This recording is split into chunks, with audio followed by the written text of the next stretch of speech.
Oi pessoal, tudo bem? Eu sou o Gustavo, esse é o canal Redes e Poder no Sistema Internacional e hoje a gente vai falar sobre aquilo que algumas pessoas têm chamado de passaportes de imunização, que na verdade são autorizações de viagem para pessoas que já foram imunizadas pela Covid-19 e o impacto disso para o próprio funcionamento das viagens e da mobilidade espacial no sistema internacional de hoje em dia.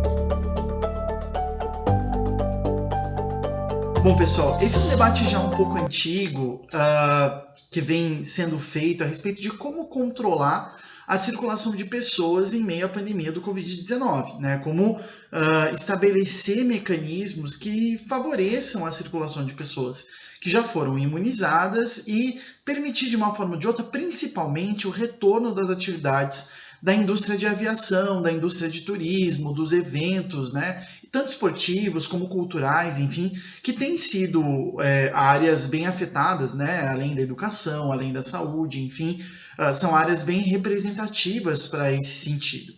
E desde o começo da pandemia, na verdade, a gente já vem observando alguns debates, algumas discussões a respeito da produção, de uma forma ou de outra, de mecanismos de controle, de mecanismos de verificação desse processo de imunização.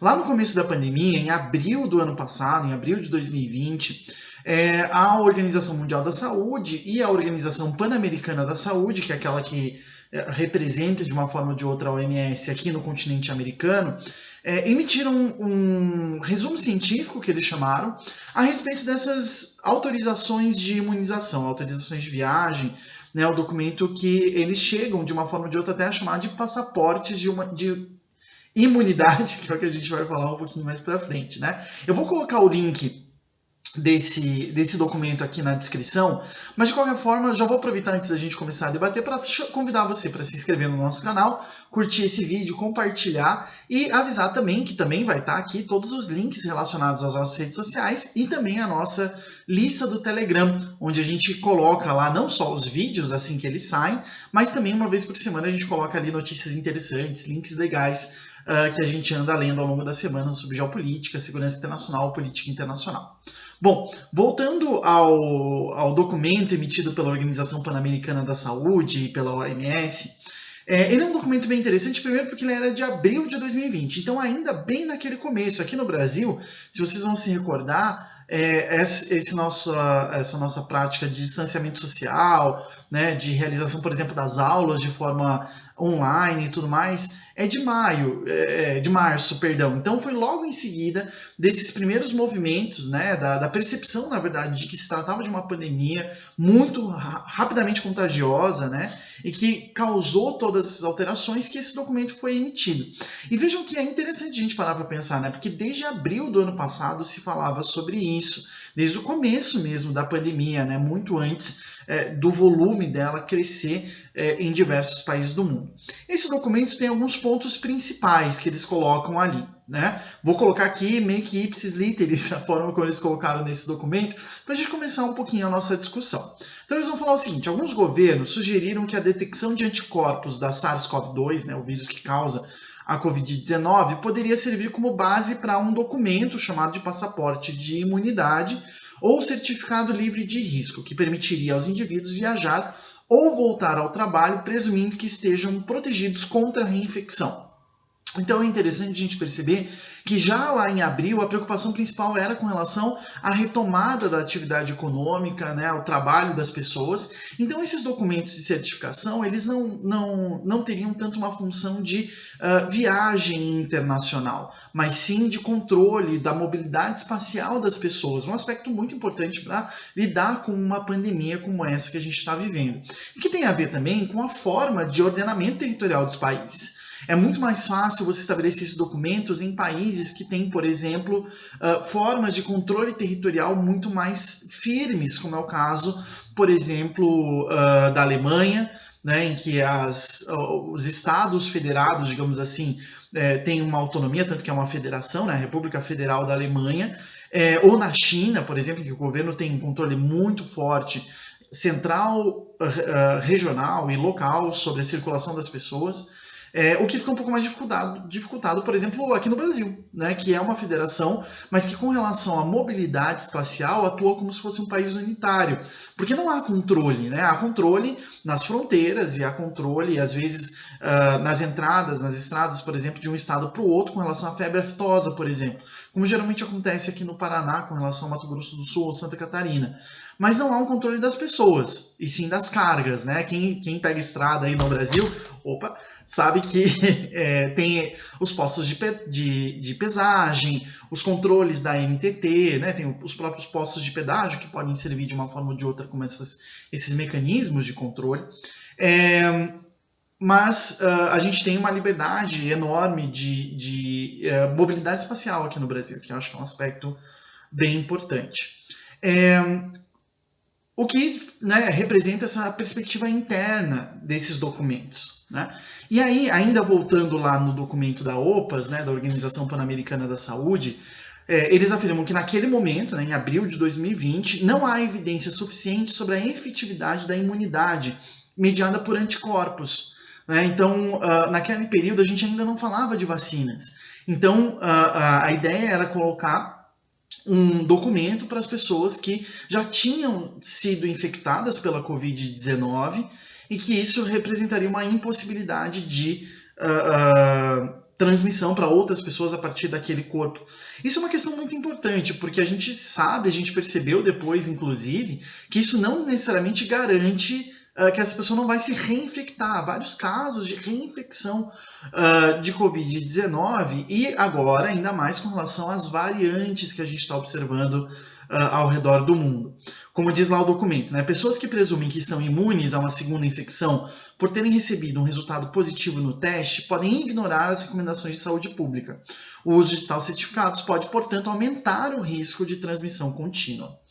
Se esse era o debate, a percepção lá em abril de 2020, né, ou seja, com relação às reinfecções, com relação à possibilidade da pessoa se infectar e achar que ela pode circular de forma livre pelo espaço, né, não só de um país, mas do mundo como um todo, esse debate muda um pouco de caráter a partir do final do ano passado, quando começa a ressurgir, né, reemergir o debate a respeito desses documentos de controle de viagem, em razão dos resultados bem-sucedidos de vacinas, como a Coronavac, a AstraZeneca, enfim, outros processos que acabam chamando atenção nesse sentido.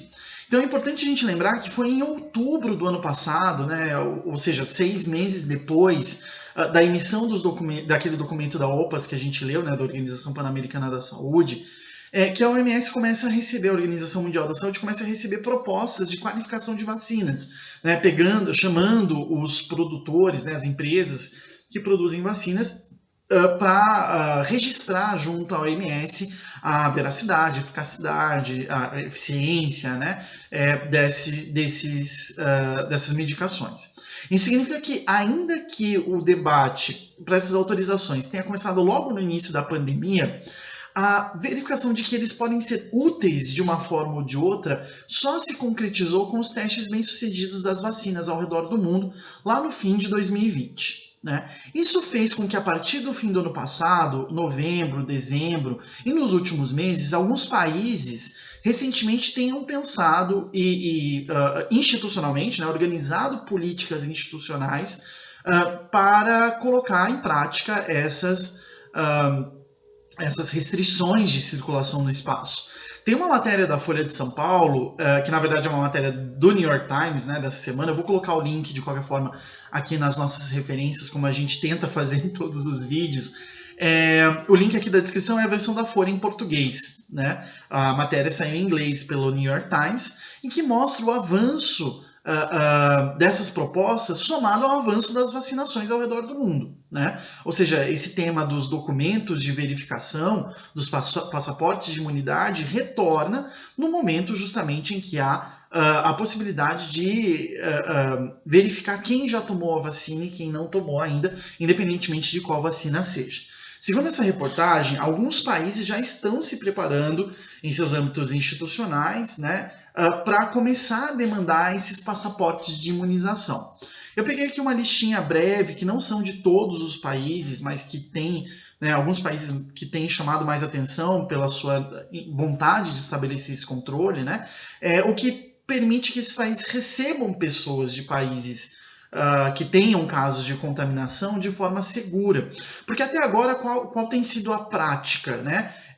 Banir todos os tipos de viagem entre o país e os países que são focos dessas epidemias ou dessas vacinações, né, como é o caso do Reino Unido, do Brasil, da África do Sul. A Nova Zelândia, na prática, há um ano vive numa situação de impedimento do recebimento de outras pessoas. Foi isso que permitiu aquele país, né, que é um país arquipélago, torna mais fácil o controle da entrada e saída de pessoas, a ter apenas alguns casos de reinfecção e retornar de uma forma ou de outra às atividades no final do ano passado e comecinho desse ano. Os países que estão pensando em construir esses mecanismos de controle, a utilizar esses passaportes de imunização, são os Estados Unidos, a Dinamarca, a Suécia e a Grécia, dentre outros, né? Esses são alguns que eu achei mais interessantes por causa da proposta que eles estão colocando, né? Nos Estados Unidos, o presidente Joe Biden emitiu uma ordem executiva, como demonstra essa matéria da Folha, que é algo como uma medida provisória, né? Uma ordem executiva é uma ordem emitida pelo presidente, né? Sendo que lá nos Estados Unidos a legislação deve sair do Congresso, como aqui no Brasil. Né? E o Joe Biden ele solicitou que agências do governo americano verificassem se é eficaz ou eficiente ou viável a instalação de documentos, né, de exigências dessa natureza. Porque, em que pese isso tem a ver com questões sanitárias, isso acaba envolvendo mobilidade de investidores, isso acaba envolvendo turismo, isso acaba envolvendo uma série de agências e áreas diferentes da economia de um país e das suas políticas, né, práticas que eles colocam nessas situações.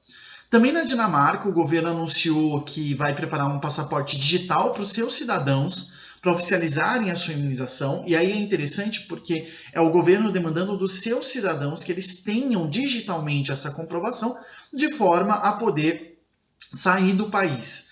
É um passaporte meio que invertido, né? Garantindo que essas pessoas saiam do país e não retornem com documentação. Que é diferente, né? Porque normalmente o passaporte é demandado para que estrangeiros entrem no país. E não, a gente vai ver um pouquinho mais para frente a função dos passaportes. A Suécia, onde o governo está tentando engajar uma comunidade de diversos países, principalmente porque esses países da Europa têm o problema da área de livre circulação do Acordo de Schengen, que não se confunde com a União Europeia, mas que facilita muito a entrada. Quem já foi para a Europa, por exemplo, sabe que pode ir para a Alemanha entrando por Portugal, por exemplo. Né? E isso representa um problema, por exemplo, para a Alemanha, que como que ela vai estabelecer esse controle? O controle tem que ser, então, unificado no âmbito ou da União Europeia, ou do Conselho da Europa, ou do Acordo de Schengen. E, por fim, a Grécia, né? Que indicou que vai passar a usar o mais rápido possível, assim que der, um passaporte de imunização. Sendo que aqueles indivíduos ou grupos de pessoas que não conseguirem comprovar a imunização vão ser alvo de restrições, como normalmente são feitas já, né, imposições que são feitas às pessoas de, por exemplo, fazerem uma quarentena em um determinado hotel durante, ou né, um apartamento privado, alguma coisa assim, durante um determinado período de tempo para né, verificar se essa pessoa está infectada ou não. Né? Isso já é uma prática que vem sendo feita em diferentes regiões do mundo, mas que, por exemplo, pode desencorajar a viagem, já que, por exemplo, antes, né, se a gente for parar para pensar, né, sobretudo em questões de turismo, mas também de turismo de negócios, né, uma pessoa que entre num país e tem que ficar uma semana esperando, né, no melhor dos cenários uma semana, ou no pior dos cenários 14 dias num quarto de hotel, é uma pessoa que potencialmente pode não viajar, porque em termos de viagens de negócios, 14 dias é mais do que normalmente a pessoa fica num país. Então, eu acho que tem algumas questões interessantes para a gente pensar com relação a essa documentação e os impactos que ela vai ter no futuro. Além desses governos, algumas empresas aéreas têm pensado em demandar, em fazer exigências, né, com relação a isso, como a Emirates, a Etihad, a Emirates, que é dos Emirados Árabes Unidos, a Etihad, que é da Etiópia, que tem se tornado um grande hub barato de circulação entre a América e a Ásia, né, e a NZ Air, né, da Nova Zelândia. que já estão pensando fortemente em exigir dos passageiros esse tipo de certificação para realizarem as suas viagens. Bom, a grande questão que a gente quer abordar aqui é em termos de segurança internacional ou de geopolítica. Então a pergunta é, esses documentos, eles são ou não são passaportes? Né? Eles são ou não... Que tipo de documentação é essa? Que tipo de impacto isso traz na prática para a geopolítica e para a circulação das pessoas ao redor do mundo? Né? Para isso, acho que é interessante a gente trazer a definição de um passaporte. Né? O que é um passaporte, afinal de contas? Bom, um passaporte é um documento que ao mesmo tempo serve de documento de identidade e um documento que permite a viagem ou a circulação, né, em diferentes territórios. No primeiro caso, se a gente considerar o passaporte enquanto documento de identidade, ele atesta formalmente o portador como nacional de um estado particular, né, de um estado em particular, e requisita a permissão em nome do soberano ou do governo emissor para o detentor poder cruzar a fronteira de um país estrangeiro. Isso significa que há uma autorização do Brasil, por exemplo, de que eu, Gustavo, pegue o meu passaporte e viaje para diferentes países. Claro que isso pode ser alterado. No caso do Mercosul, por exemplo, o documento de identidade demandado pode ser o RG, né, o Registro Geral, e não o passaporte. Isso pode servir mais ou menos de mecanismo de atuação, independentemente, né, da situação do passaporte. Mas aí isso deriva de acordos entre países que passam a aceitar, então, esses documentos de identidade como documentos que vão ser utilizados para permissão ou não de entrada das pessoas em outros países. Porque isso demonstra que o passaporte não é só um documento de identidade, né? Ou seja, não só me identifica como brasileiro e que, portanto, eu tenho autorização do Estado brasileiro para entrar, eu tenho proteção legal do Estado brasileiro para entrar naquele país, que qualquer coisa que acontecer pode ser tratado direto com o Estado e não comigo, mas o passaporte enquanto um documento de viagem. Né? Ou seja, um documento que facilita formalmente, né, em questão formal mesmo, eu posso apresentá-lo e ele será utilizado para facilitar o movimento de indivíduos ou pequenos grupos de pessoas entre fronteiras internacionais, de acordo, como eu falei, com acordos internacionais. Eu vou usar de novo o exemplo da União Europeia, porque quem já foi para a Europa sabe disso, né? Ou seja, você entra e há lá várias filas diferentes, né, de pessoas que vieram de diferentes lugares. E normalmente nos aeroportos europeus, que fazem parte ou do Acordo de Schengen ou da União Europeia, existe uma fila para detentores de passaporte europeu. Ou seja, a pessoa mostra o passaporte vermelho e ela não precisa passar pela imigração, né, pelo controle de imigração. Não precisa passar pela polícia, não precisa dar explicações, mostrar documentos, etc, etc. Ela simplesmente mostra o documento de identidade e isso facilita que ela simplesmente siga o seu caminho sem ter nenhum tipo de controle com relação à sua movimentação. Por isso que o passaporte ele é tanto um documento de identidade, né? O passaporte português, por exemplo, demonstra que aquele nacional é um nacional de Portugal. Mas por ele ser um passaporte vermelho da União Europeia, o policial, enfim, olha aquele passaporte e a pessoa pode passar, né? Nesse sentido, dá para se questionar se o nome que está sendo utilizado para esses passaportes de imunidade da Covid pode ser considerado um passaporte ou apenas um documento. Por um lado, porque como no caso da Dinamarca, muitos desses passaportes de imunidade, estou falando várias vezes humanidade aqui, né? Mas esses passaportes de imunidade podem se referir apenas à circulação dentro do território nacional ou dos nacionais para fora. Então, não necessariamente é um documento que é exigido na entrada das pessoas. Por outro lado, não se trata de um documento que garante o direito de transitar no espaço mundial como direito adquirido por sermos nacionais de um país reconhecido, e sim uma exigência, como tantas outras, né? Quando a gente passa pelo processo de imigração, pelo controle de imigração, a gente passa por uma série de questões de exigência, né? Principalmente na Europa, por exemplo, a gente tem que demonstrar onde a gente vai ficar, as reservas de hotel, às vezes demandas de grana. No período do Trump, se exigia das pessoas que pediam visto para entrada nos Estados Unidos, que é um controle prévio à entrada no território nacional, inclusive que elas dessem as redes sociais. Então, são uma série de exigências que não se confundem com o passaporte, mas que são, digamos assim, direitos dos estados de demandar de quem quer entrar no seu território, né?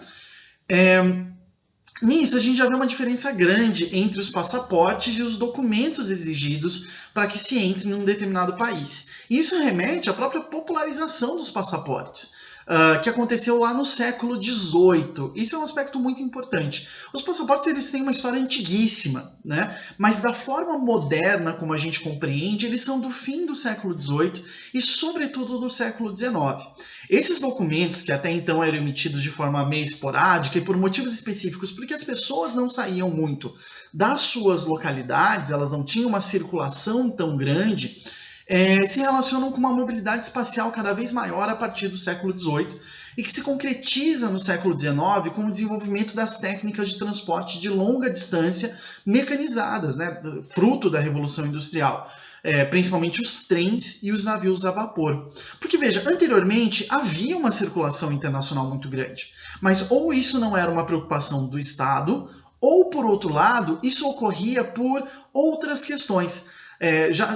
Se fala muito do Lord Byron, né, ou da Mary Shelley, ou que entre a nobreza europeia, lá no século XVIII, principalmente, havia essa mania de fazer um grand tour, né, ou seja, uma grande turnê pela Europa toda, passando pela Grécia, pelo Egito, pela Palestina, pela Itália, enfim, o Goethe, né, enfim, vários autores fizeram isso porque eram nobres. Mas a mobilidade dos nobres, ela é diferente da plebe, digamos assim, né? Por quê? Porque nobre é nobre por nascimento, e esse é um aspecto que a gente pouco debate com relação à nobreza. Nobre é nobre porque nasceu nobre. E se nasceu nobre, isso significa que a nobreza, de uma forma ou de outra, constitui, ao longo do espaço mundial, uma mesma grande família. Porque há essas relações. Sejam relações que, a partir do século XVI, vão ser relações pensadas, né, matrimoniais, dinásticas, muito relevantes e elevadas ao nível do Estado e não mais dos feudos, seja porque há essa ideia. Tanto que os diplomatas, até o século XIX, tendencialmente eram nobres ou herdeiros de nobres, porque havia uma facilidade maior de conversar entre pessoas da mesma classe que se viam como pessoas que participavam, né, que eram de uma mesma família estendida. Nesse sentido, que há uma quebra com relação à mobilidade do antigo regime lá na Europa. Porque o passaporte ele começa a ser demandado a partir do momento em que a burguesia e as pessoas comuns têm acesso a essa mobilidade espacial cada vez maior.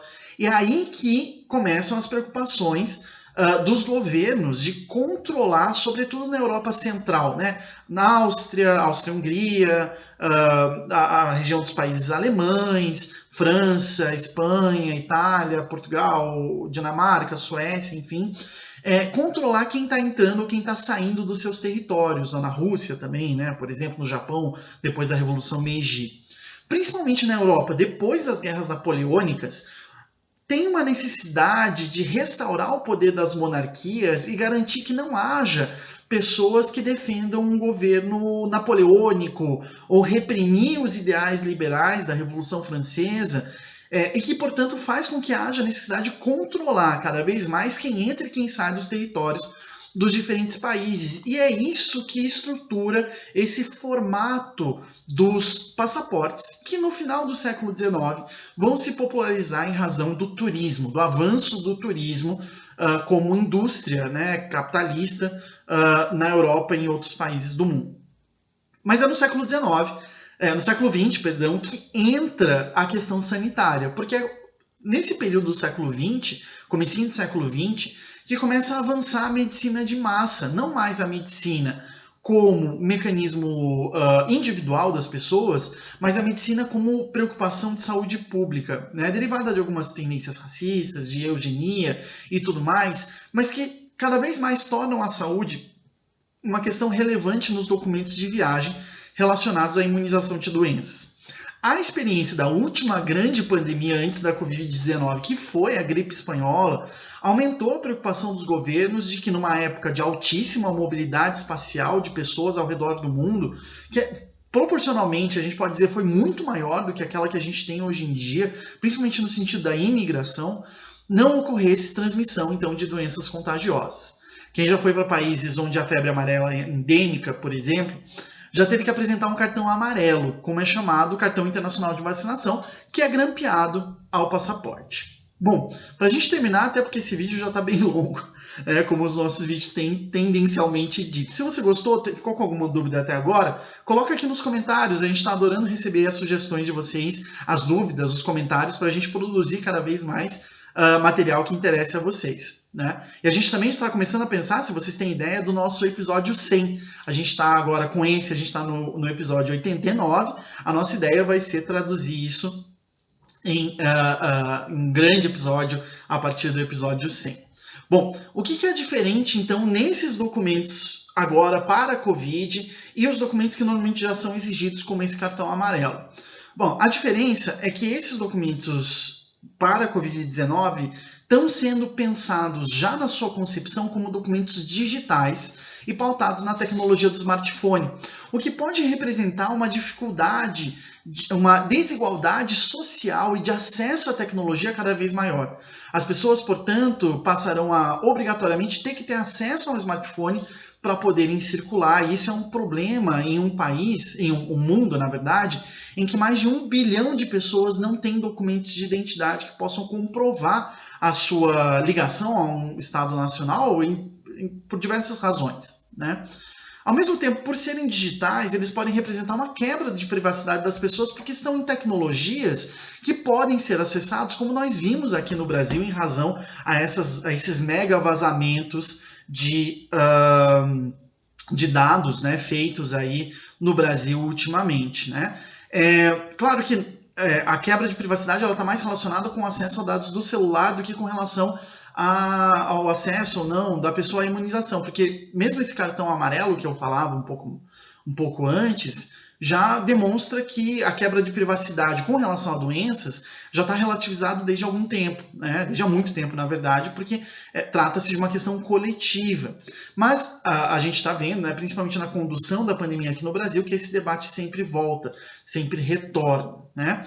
E por fim, esses documentos eles não conferem uma conclusão total sobre a imunização, porque inclusive a gente está vendo na África do Sul o governo devolver vacinas da AstraZeneca para o Reino Unido porque ela não é capaz de controlar a variante que está rolando lá na África do Sul e no sul do continente africano ultimamente. Então a questão da reinfecção, do controle pelas vacinas, ela ainda vai ter que ser entendida um pouco melhor para que isso seja adotado como política. Se um Estado adota isso como política, isso pode trazer problemas, por exemplo, dentro de uma região onde há circulação de pessoas, como por exemplo o Mercosul, ou a União Europeia, ou a União Africana, né? Enfim, há ainda um longo caminho a respeito da circulação e o futuro ainda está incerto, principalmente com relação à cadeia de turismo no mundo pós-Covid. São questões que ficam e que a gente vai ter que observar aí nos próximos anos. Tá bom, gente? Obrigado, bom final de semana e até semana que vem.